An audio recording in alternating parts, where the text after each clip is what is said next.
الخير او مساء الخير زي ما هتشوفوا الفيديو النهارده بالنسبه لي من احسن الفيديوهات. اخيرا يا جماعه، اخيرا قبضت من اليوتيوب. تخيلوا، بعد تعب سنتين وزياده عن سنتين. اخيرا فلوس اليوتيوب، شفت فلوس اليوتيوب. تعالوا بقى نشوف شوفوا الفيديو ده معايا، شوفوا اقول لكم قبضت كام وازاي قبضت وايه اللي بيساعد القناه انها تزيد. وطبعا القناه بتاعتي صغيره جدا برضو، فتعالوا بقى شوفوا الفيديو كده معايا. طبعا الفضل لربنا سبحانه وتعالى الاول، ان هو اكرمني واخيرا قبضت من اليوتيوب. ولكل الناس اللي بيشوفوا الفيديوهات وبيعملوا لايك، صحيح هم مش كتير قوي يعني، بس الحمد لله. طبعا الفضل ليكم اولا واخيرا. ان انا قبضت من اليوتيوب. القبض اليوتيوب انت ما ينفعش تسحبي فلوس اليوتيوب الا لما بتوصل $100، وانا قبضت الحد الادنى، يعني وصلت ال $100 وحاجات بسيطه كده يعني. فحابه اقول لكم بقى تجربتي خلال السنتين دولت. يا جماعه اليوتيوب فيه فلوس فعلا، وبيدي فلوس زي ما انتم شايفين، وبس في يعني شويه حاجات كده تعمليها عشان تقدري تقبضي. طبعا انا قبضت بعد سنتين. حابه بقى الناس تتابع الفيديوهات وتشوف وتعمل لايكات. مش عايزه اقبض بعد سنتين تاني، يعني انا مثلا اتمنى ان انا اقبض كل شهر، يعني حتى لو $100 دول اللي هم مش مبلغ، بس يعني اتمنى ان انا اقبض كل شهر. طبعا الاول خالص بنحقق الشروط بتاعت اليوتيوب. الشروط بتاعت اليوتيوب بتاخد وقت، اللي هي ال1000 مشترك وال4000 ساعه. ال1000 مشترك سهل ان احنا نعملهم. بتخشي جروبات الفيس، وليها جروبات بتاعه الفيس بتاعه الطبيخ والكلام ده، وبتلاقي ناس عامله فيديوهات بتتفرج لك وبتشترك لك وبتشتركي لها. وطبعا الاول خالص الاسره بتاعتك والناس اللي حواليكي دول برضو بيشتركوا. لكن 4000 ساعه هم اللي صعب شويه، هم اللي خدوا وقت يعني. اول ما كملت ال 4000 ساعه وال1000 مشترك، قدمت في اللي هو منشئ المحتوى دوت. قدمت على اليوتيوب، يعني بتقدمي كده في خطوات بعرفها طبعا من القنوات التعليميه لليوتيوب. انا بتابع كذا قناه، اللي هي علامه استفهام ورؤيه المعلوماتيه. القناتين دول ممتازين جدا جدا بصراحه، هم اللي علموني كل حاجه، وبعرف عن طريقهم حاجات كتير جدا. وفي طبعا قنوات كتير تانية انا مش فاكره اسمها بصراحه، بتفرج عليها دلوقتي. عملت، قدمت وقبلت الحمد لله بالظبط في يوم. يعني انا قدمت النهارده 24 ساعه كنت الحمد لله قبلت، يعني القناه قبلت. بعد كده بقى بتبداي ايه، تعملي $10، تكوني $10 يعني. برضو الموضوع ما كانش سهل، لان الفيديوهات بيجي عليها سنتات يا جماعه، يعني سنتات بسيطه جدا، المشاهدات بسيطه على قدي وعلى قد الناس اللي بتشوفوا كده. فاول بقى ما خلصت وعملت $10، بعد بقى ما بتعملي $10 بتبداي بقى تكوني $100 عشان تقدري تسحبي. ماشي. طبعا انا حابه اقول لكم حاجه مهمه جدا جدا جدا. الناس اللي بيشوفوا بعض القنوات الصغيره اللي زينا، بتدخل مثلا حد يتفرج لك وتتفرجي له، يا ريت تشوفوا الفيديو كله، يا ريت تشوفوا الفيديو كامل. انا لما كنت بعمل تبادل، انا في الاول كنت بعمل تبادل مع ناس. اما كنت بعمل التبادل ده كنت بدخل القناه الاقي الاسهم بتاعتها كلها حمراء، يعني مش يعني القناه واقعه. ليه بقى؟ لان اللي بيدخل بيروح داخل عامل لايك، يعني بيثبت ان هو دخل ويقول لك اول كومنت ولا اول لايك ومش عارف ايه وخلاص على كده. ده طبعا غلط جدا جدا على القناه. يا ريت يا جماعه اما نتفرج لبعض، شوفي 3 4 دقائق من الفيديو، مش هتخسروا حاجه، تقوموا تعلوا قنوات بعض. انا لما بطلت تبادل بجد القناه بدات تظبط جدا جدا. لكن طبعا لما حد بيدخل وبيشوف لي، انا بدخل بشوف له، بس بشوف له بجد، يعني حتى لو دخلت عملت لايك، لا انا بشوف بجد، بتفرج على الفيديو على نصه، وممكن اتفرج على كله، الفيديو كله، عشان حرام ان احنا نوقع قنوات لبعض. دي اول حاجه بالنسبه للتبادل. كمان انا الدنيا فضلت واقعه عندي. انا طبعا اللي اخرني كمان سنتين وزياده عن سنتين ان انا كنت بتاخر، بقعد ممكن اقعد شهر ما اعملش حاجه، ممكن اقعد شهرين وثلاثه.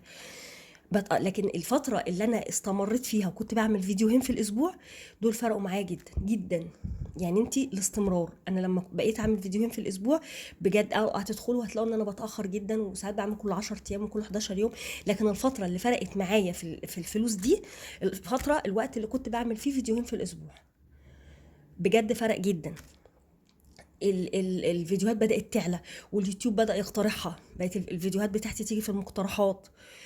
فرقت معايا كتير كتير. فانا بنصحكم اول حاجه بالنسبه للتبادل، لو هتشوفوا البعض بلاش تشوفوا دقيقه وتخرجوا، بجد بلاش، بتضروا بعض. يعني احنا كده نضر بعضنا، القناه تضر بعضها. لا، شوفي من الفيديو حبه كويسين، مش هتخسري حاجه، ما انت بتبقي قاعده تتفرجي على اي حاجه. شوفي من الفيديو حبه كويسين عشان القناه تظبطي قناه اللي قدامك، يقوم الايه اللي قدامك برضو هتلاقي ناس تشوف لك فيديوهات كويسه، فالدنيا تتظبط مع بعضها. دي اول حاجه، ان احنا ما نتبادلش كده، لا، لو هنشوف البعض نشوف فعليا كويس. تاني حاجه انك انت تعملي فيديوهات كتير على قد ما تقدري. يعني انا الدنيا ما اتظبطتش عندي زي ما قلت لكم، انا بقيت اعمل فيديوهين في الاسبوع. طبعا محتوى الاكل دلوقتي بقى صعب جدا، طب نتيجه للغلا اللي احنا فيه، فصعب انك برضو تعملي محتوى الاكل، تعملي اي حاجه، يعني اي حاجه في المحتوى بتاع الاكل دوت. ده يعني من الحاجات التصوير صعب جدا يا جماعه، بجد الموضوع مش سهل خالص. يعني الواحد بيقعد الفيديو بياخد وقت، والمونتاج بتاعه بياخد وقت، وانك تظبطي الصوره بتاخد وقت. الموضوع مش سهل والله بجد. يعني ان احنا مش انك بتصوري وخلاص، لا لا لا، لا والله، ده فيه تعب جدا جدا. بس انت لو حبيتي الموضوع، يعني انا دلوقتي زي ما قلت لكم انا بقالي سنتين وشويه. آه، انا حبيت ان انا بقيت حابه ان انا اصور، حابه ان انا انزل فيديوهات.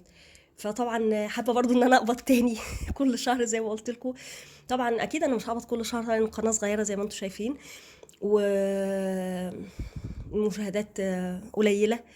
فانا بتمنى طبعا من ربنا سبحانه وتعالى ومن كل الناس اللي بتشوفني ان تيجي المشاهدات تاني وتزيد.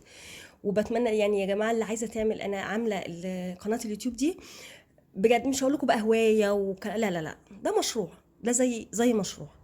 فلازم نستنى على المشروع بتاعنا اما ينجح ونساعده انه ينجح. يعني انت مثلا ينفع تفتحي محل وتسيبيه او ما تجيبلوش بضاعه؟ ما ينفعش. فانت برضو الحابه انها تعمل قناه، تتشجع وتعمل، ما فيش اي مشكله. جربي حظك، كانك بتشتغلي من البيت، مش بيقعدوا لك شغل من البيت والكلام ده، كانك بتشتغلي من البيت. انت بتعملي ايه؟ بتاكلي وبتصوري، هتعملي روتين وتصوري. انا حابه اقول لكم انه فعلا اليوتيوب بيجيب فلوس، وبجد انا مبسوطه جدا ومش عارفه اقول ايه بصراحه. واخيرا بجد كان نفسي اصور الفيديو ده من زمان، وعايزه بقى الناس كلها تتفرج على القناه والناس كلها تشوفها. بجد المحتوى كويس، وبحاول اعمل اكلات سهله وبحاول اعملها بطريقه مبسطه، عشان مثلا لو في بنات بيتفرجوا عليا عايزين يتعلموا. دي برضو انك انت ايه بتفيدي الناس، يعني اعملي محتوى مفيد. بس ده اللي انا كنت حابه اقوله لكم. وطبعا عايزه بقى اشوف منكم مبروك كده وحاجات في الكومنتات، والحمد لله الحمد لله. ونسيت كمان اقول لكم حاجه بالنسبه للتبادل اللي انا اتكلمت عليه في الاول. اليوتيوب لما بيلاقي ان الفيديو اتشاف منه دقيقه واحده ما بيقترحوش، زي ما قلت لكم لازم نساعد بعض. ليه؟ لو اليوتيوب لقى ان الفيديو متشاف دقيقه واحده ما بيقترحوش للناس. ليه؟ هو شايف ان محدش بيشوفه، او انك خرجتي منه بعد اول دقيقه. تمام؟ دي الحاجه دي مهمه جدا. ده اللي انا بقول لكم، بلاش تبادل، لا نشوف لبعض عادي ونساعد بعض عادي، بس نشوف كويس، نساعد بعض كويس يا جماعه. ماشي. برضو حابه اقول للناس اللي هم مش اصحاب القنوات، اللي هم بيتفرجوا على اليوتيوب وبيحبوا اليوتيوب، يا ريت يشجعوا القنوات الصغيره، يشجعونا كلنا. احنا كتير جدا جدا، القنوات الصغيره كتير جدا. انا كان بادئ معايا ناس كتير، احنا كنا مجموعه كبيره بادئين مع بعض، وكنا عاملين جروبات على الواتس وكده. طبعا في ناس كتير ما كملتش وناس كتير ما استمرتش.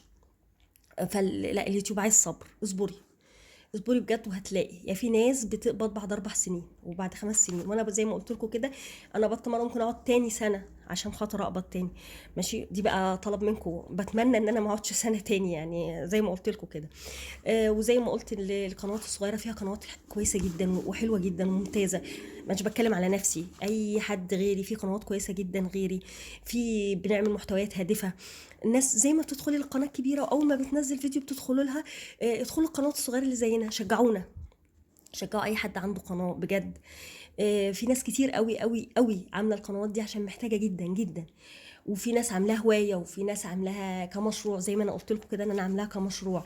فطبعا ده طبعا زي ما قلت لكم بعد ربنا سبحانه وتعالى بيبقى الفضل الاول والاخير للجمهور، للناس اللي بتتفرج.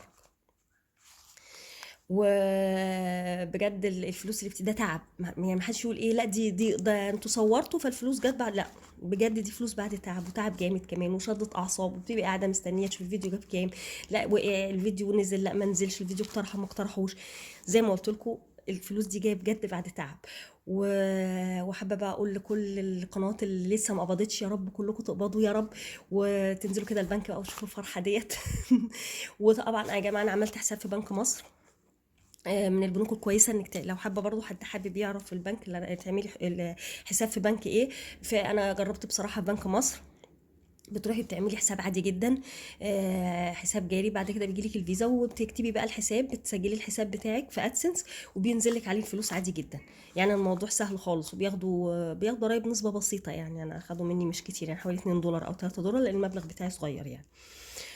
وانا حابه في اخر الفيديو اقول يا رب يا رب كل اللي ما قبضتش لسه من القناه بتاعتها تقبض.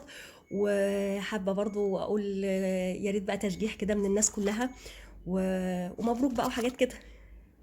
يلا سلام، وان شاء الله بقى اشوفكم في فيديوهات تانية باذن الله.